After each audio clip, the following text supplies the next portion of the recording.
kelihatan lu baju duluan tuh.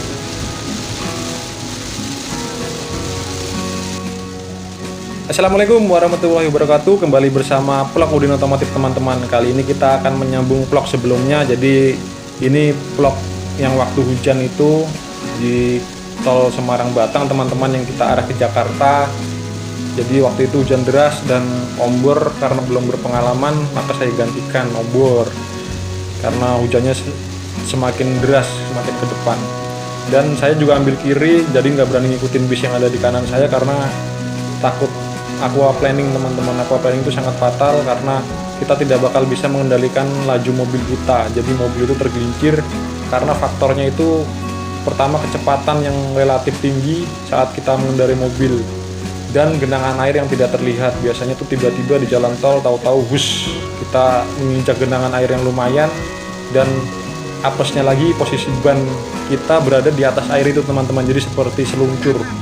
Jadi seperti seluncur di atas air. Terus ke poinnya itu yang kedua itu, jangan panik saat terjadinya aquaplaning. Kalau kita terkena aquaplaning itu teman-teman, pertama jangan ujuk-ujuk menekan rem terlalu dalam, apalagi mobil kita belum ABS teman-teman. Takutnya kan terkunci bannya, nanti malah membuat semakin fatal, mobil bisa terguling. Dan kita harusnya juga tahu kondisi ban kita. Kalau kondisi bannya buruk, kembangannya istilahnya sudah tipis, sudah berumur juga, karena yang paling fatal itu saat ban kita kembangannya itu memecah air. Kalau kembangannya itu tipis, jadi ban itu kemungkinan untuk mengambangnya di atasnya itu semakin tinggi teman-teman. Jadi itu faktor penyebab aquaplaning. Poin yang berikutnya itu saat hujan itu jangan terlalu memaksakan kendaraan, dalam arti kecepatan itu jangan terlalu tinggi, kalau bisa di bawah 80, maksimal 80 km, supaya kita tidak terkena aquaplaning teman-teman. Karena keluarga di rumah juga menanti, kita ibaratnya terlambat 1-2 jam tapi selamat sampai tujuan. Terus posisi di jalan tol juga, kenapa kita harus waspada dan kecepatan maksimal 80 km per jam, karena angin juga teman-teman. Angin yang di jalan tol begitu hujan deras itu angin juga lumayan kencang. Terus ditambah genangan air, walaupun kita sudah pengalaman seperti apa membawa mobil, tapi yang namanya alam teman-teman, kita nggak bisa menduga-duga, dan apesnya manusia kita juga tidak akan bisa menduga. Jadi selalu berdoa, selalu semangat teman-teman, supaya kita bisa selamat sampai tujuan. Dan jangan, yang paling penting itu jangan dipaksakan teman-teman ketika kita mengantuk, karena 1 detik itu sangat berharga teman-teman, dan 1 detik itu sangat menentukan dikala di jalan teman-teman. Terus poin yang sangat krusial itu jangan sampai kita menyalakan lampu hazard dikala hujan deras teman-teman.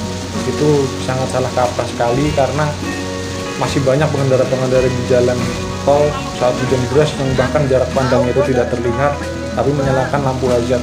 Kenapa tidak menggunakan lampu hazard, Mas? Kan kita memberi tanda mobil kita di depan. Kita memberikan tanda mobil kita di depan supaya mobil kita tuh terlihat di belakang teman-teman. Tapi itu sebenarnya salah kaprah, karena lampu hazard itu biasanya digunakan ketika mobil berhenti teman-teman. Jadi takutnya itu ketika mobil kita berjalan,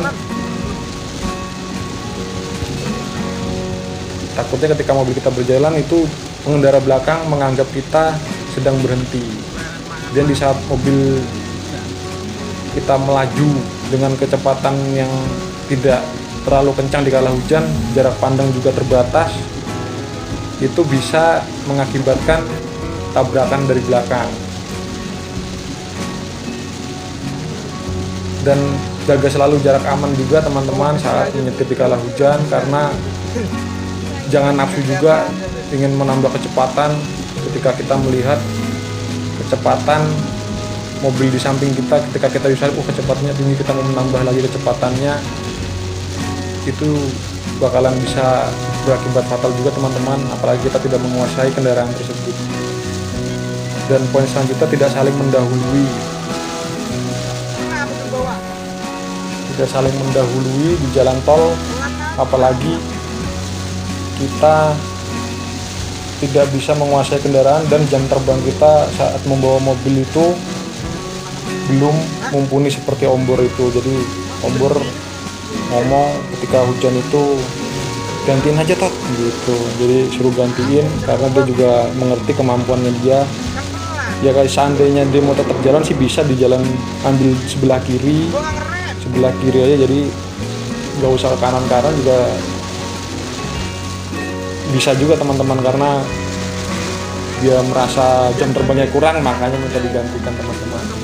Terus jaga selalu kecepatan mobil konstan di 80 atau 60 km per jam teman-teman, demi menjaga keselamatan. Gunakan lajur yang sesuai juga,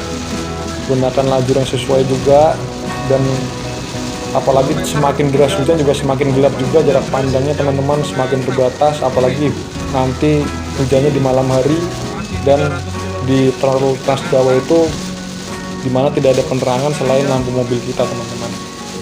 Hindari juga manuver itu teman-teman, manuver yang mendadak, jadi itu bisa membahayakan juga karena jarak pandang yang tidak terlihat, bisa membahayakan pengendara di belakangnya.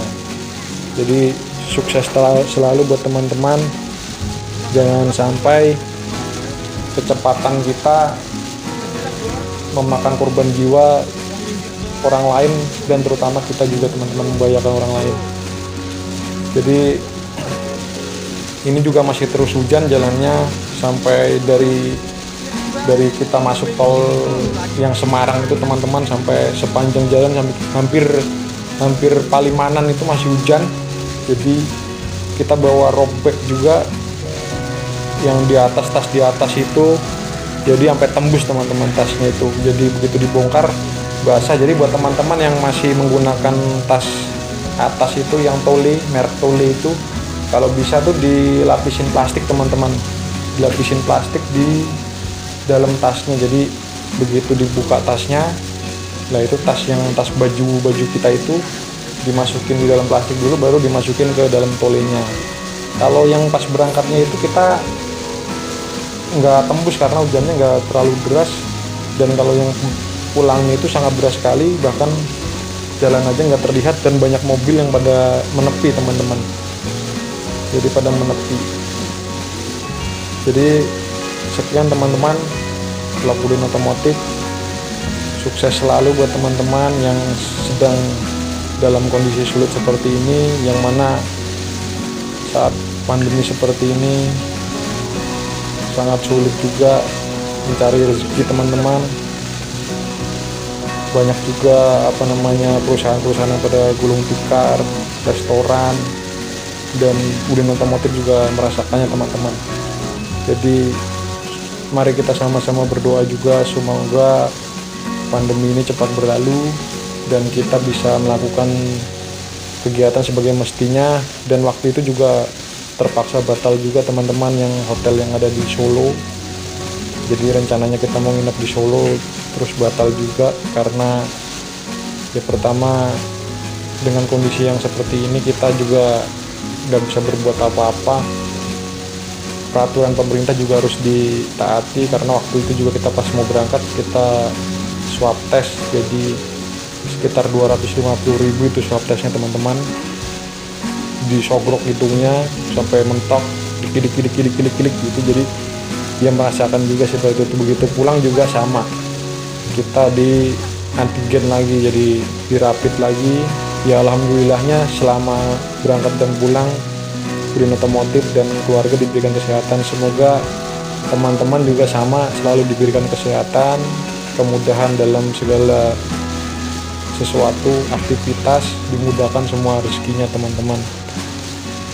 Semoga juga tahun 2001 ini selalu bisa menjadi kabar baik bagi semua orang dan juga awal kebangkitan ekonomi bagi